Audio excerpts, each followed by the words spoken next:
Today we're taking a look at the Angetube 4K TrackCam. This is around a $200 webcam and you're looking through it right now. This also was sent to me for free by Angetube, but all of these opinions are going to be completely my own. So now we're going to compare it to 3 other webcams at the same time.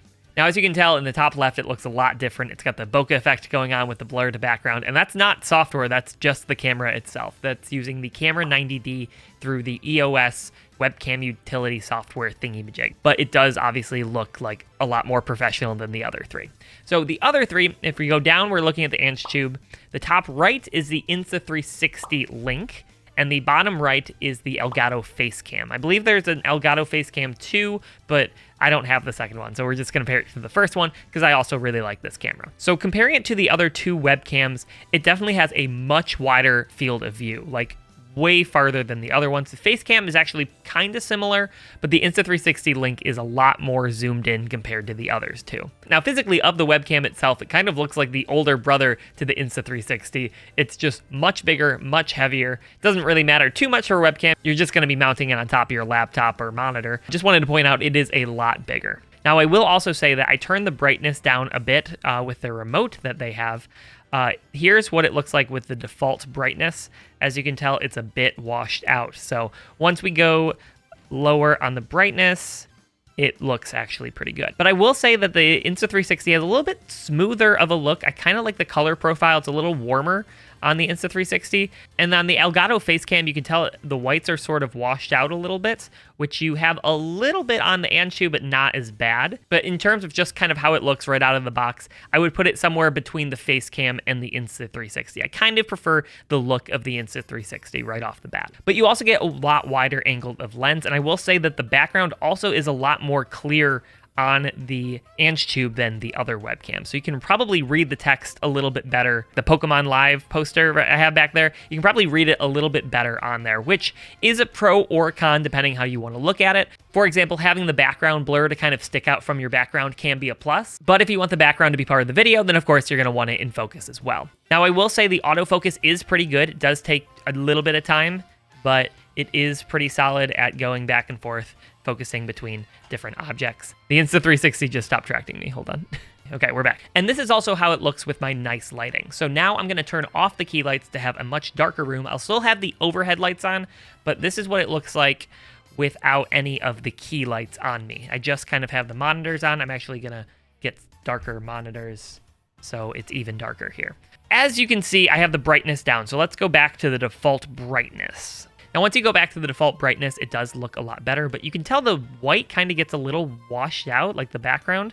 It's a little more cream colored in the other ones. So I'm going to reset the auto white balance and see if anything changes. So I will say, I don't know if it operates incredibly well in low lighting environments. I think you do need good lighting for it to look its best, where the Insta360 actually looks really solid in low lighting, and the Elgato Facecam actually is okay, but it still does a pretty good job in the low light. So actually, I would say I even prefer the Facecam in low light, but once we get to the higher lighting, I think it looks a lot better.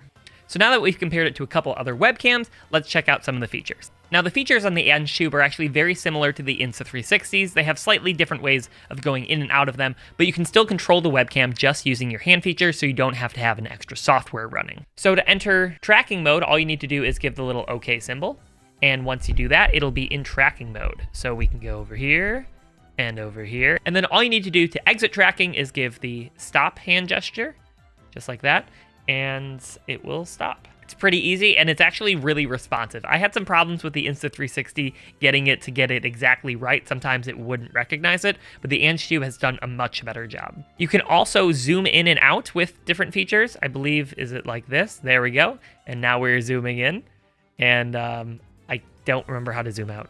Oh, and to zoom out, all you need to do is go with a 1. There we go. Perfect. So L, I think, is this it? Yeah, zoom in, zoom out. So now we're going to enter the tracking mode, which we should be in right now.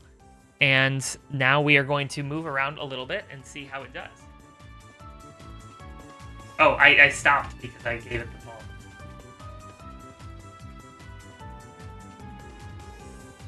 See if I can lose it.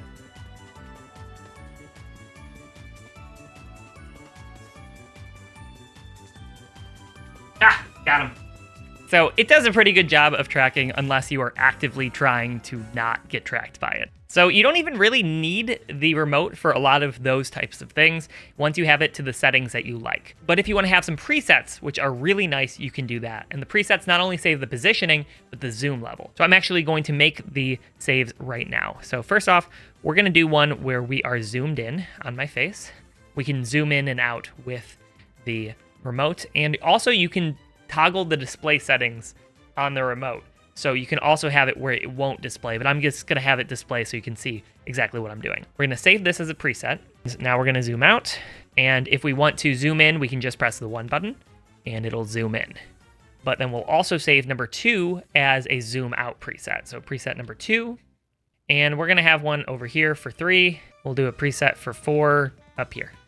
If I want to be zoomed in on my face in the center here, it'll do that. If I want to reset the zoom, I can go over, press 2. If I want to go to the left side over there and then 4, so I can just press the button so you can save each of the different sections in your room and to the zoom level, and you should be good to go. So of course you have the zoom in, zoom out, you have the autofocus or manual focus. We've had autofocus on the whole time, but now we're on manual focus. So right now it's a little blurry there, but we can hit plus and it'll zoom in. There we go, just like that.